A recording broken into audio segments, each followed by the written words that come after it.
Hello everyone, आज हम की आइडिया सीरीज़ में एक इम्पॉर्टेंट आइडिया को डिस्कस करने जा रहे हैं।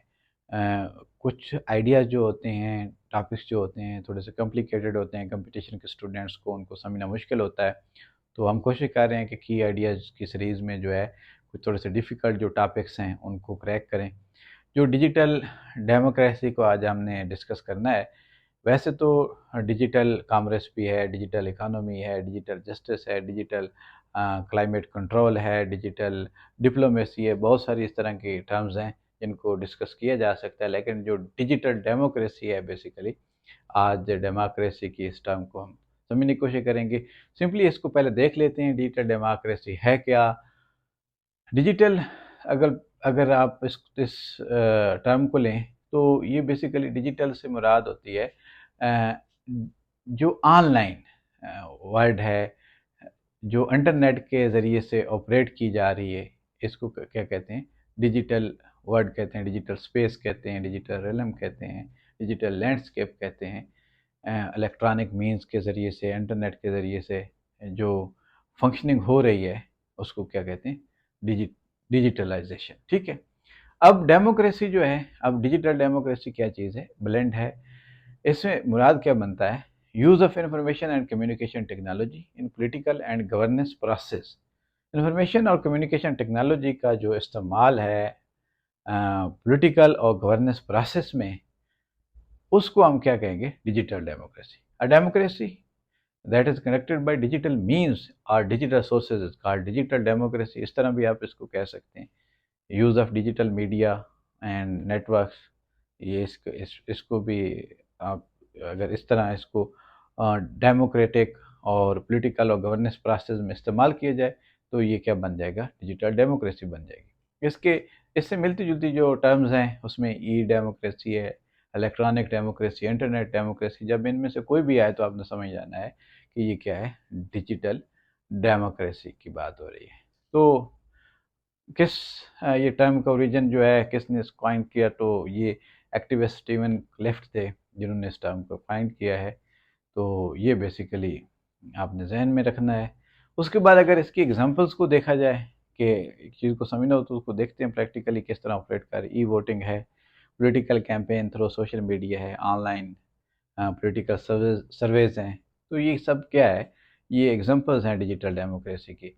स्विट्ज़रलैंड में जो बैलेट्स हैं मेल के ज़रिए से वो भेजे जाते हैं, फिल करके वो दे देते हैं, तो इसको ई वोटिंग का वहाँ पे जो है फंक्शन कर रही है। तो ये सारा क्या है? डिजिटल डेमोक्रेसी की जो है एग्जांपल्स हैं। अब आई थिंक ये आपको अब क्लियर हो गई होगी कि डिजिटल डेमोक्रेसी क्या होती है। डेमोक्रेसी या पॉलिटिकल एंड गवर्नेंस प्रोसेस जो कि डिजिटल सोर्सेज के ज़रिए से फंक्शन करते हैं, उनको क्या कहते हैं? डिजिटल डेमोक्रेसी कहते हैं। इसका एक मिक्सचर है कि डेमोक्रेसी के डेमोक्रेटिक प्रोसेस में डिजिटल वर्ड के ज़रिए से डेमोक्रेटिक प्रोसेस का हैपन होना, फंक्शन करना, ये डिजिटल डेमोक्रेसी होती है। या इसको अगर आप सिंपल कहें, डिजिटल सोर्सेज का इस्तेमाल डेमोक्रेटिक पर्पसेस के लिए, वो क्या बन जाएगा? डिजिटल डेमोक्रेसी बन जाएगी। डिजिटल सोर्सेज का इस्तेमाल डेमो डेमोक्रेटिक पर्पसेस के लिए, ये डिजिटल डेमोक्रेसी बनेगा। आई थिंक अब आपको ये टर्म थोड़ी सी क्लियर हो गई होगी। अब इसके ऊपर जो है टॉपिक्स कैसे कैसे आ सकते हैं। Digital democracy has revolutionised the functioning of democracy, एक स्टेटमेंट आ सकती है। क्या वाकई? यस, रेवोल्यूशनाइज्ड कर दिया है डेमोक्रेसी की फंक्शनिंग को लिए। किस तरह कि आज लोग जो हैं पॉलिटिकली काफ़ी अवेयर हो चुके हैं पहले की निस्बत, उनको पता है उनकी राइट्स का। तो डेमोक्रेसी डेमोक्रेसी तब भी फ्लरिश हो सकती है जहाँ पे लोग पॉलिटिकली अवेयर हों। Digital democracy has made the democracy more real and practical. Yes, जब लोग पॉलिटिकली अवेयर होंगे they become part of democratic process, और उसमें हिस्सा लेंगे, they will take part in political activities. तो इस वजह से डिजिटल डेमोक्रेसी जो है वो अवेलेबल है, and it is making people part of the democratic process. और ये गैदर कर रही है लोगों को, जो कैंपेन्स की जाती हैं डिजिटल स्पेसेस के ज़रिए से, तो वहाँ से ये क्या है? ये फ्लरिश हो रही है। तो इस सपोर्ट में भी आप लिख सकते हैं, digital democracy has made the democracy more real and practical. Digital democracy age of social media challenges and solutions. Social media जो है it is part of digital process. तो इस एज में इसके चैलेंजेस क्या हैं? इसमें बहुत सारे चैलेंजेस हैं। फॉरेन इंटरवेंशन है, जैसा कि 2016 में अमेरिकन इलेक्शंस में एक ये न्यूज़ जो है वो ब्रेक हुई थी कि रशिया जो है मेडल कर रहा है, इंटरफेयर कर रहा है। तो ये भी चैलेंजेस हैं।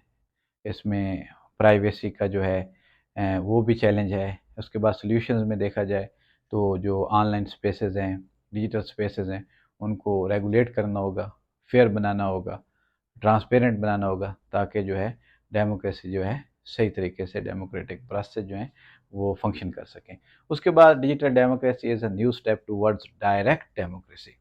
ये भी हो सकता है कि आज जो भी पॉलिसी फार्मूलेशन बन रही है तो लोग क्या करते हैं, रिप्रेजेंटेटिव जो है इलेक्ट करते हैं वोट्स के ज़रिए। फिर वो जो उनके रिप्रेजेंटेटिव होते हैं वो पॉलिसी फार्मूलेशन करते हैं। तो जो उनके मुंतखब नुमाइंदे होते हैं, हो सकता है वो किसी स्पेसिफिक लॉबी को सपोर्ट कर रहे हों, किसी प्रेशर ग्रुप के प्रेशर में आके वो गलत पॉलिसी फार्मूलेशन करते हैं। तो ये ज़रूरी होता है कि जो डिजिटल डेमोक्रेसी है इसमें डायरेक्ट डेमोक्रेसी की तरफ जाया जा रहा है। डायरेक्ट पॉलिसी फार्मूलेशन के ऊपर फीडबैक होगा, एजेंडा सेटिंग होगा। इसके इसके ऊपर जो है जब इम्प्लीमेंटेशन होगी तब जो है इसके ऊपर फीडबैक मिलेगा। तो कहीं न कहीं जो है डायरेक्ट जो एक एक स्टेप जा रहा है डेमोक्रेसी की तरफ, और it will become a real democracy if it happens. और इसकी जो स्विट्ज़रलैंड की एग्ज़ाम्पल दी है, और बहुत सारे मॉडल्स हैं जिनको आप स्टडी कर सकते हैं और रिसर्च कर सकते हैं कि डिजिटल डेमोक्रेसी किस तरह फ्लरिश कर रही है। तो इससे पहले और भी हमने की आइडियाज़ जो हैं उनको डिस्कस किया है। उसमें ग्रीन इकानमी है, क्लाइमेट जस्टिस है, मज़ीद भी हम डिस्कस करते रहेंगे। इसके हवाले से अगर आपके ज़हन में कोई क्वेश्चन हो तो आप कमेंट्स में पूछ सकते हैं। इस ये जो टॉपिक्स दिए गए इनके ऊपर आउटलाइन बनाएँ, इंट्रोडक्शन लिखें, एसे लिखें। एवैल्यूएशन कराने के लिए आप कॉन्टैक्ट कर सकते हैं, डिटेल आपको मिल जाएगी। तो कमेंट्स में भी आप पूछ सकते हैं। हम आपको जो है उसी वक्त उसको कोशिश करेंगे जल्द अज जल्द आंसर करें। आप इसकी कोई पिक्चर वगैरह लेना चाहें तो ले सकते हैं। अब नेक्स्ट वीडियो में हम किसी और की आइडिया के साथ मिलते हैं। Thank you so much.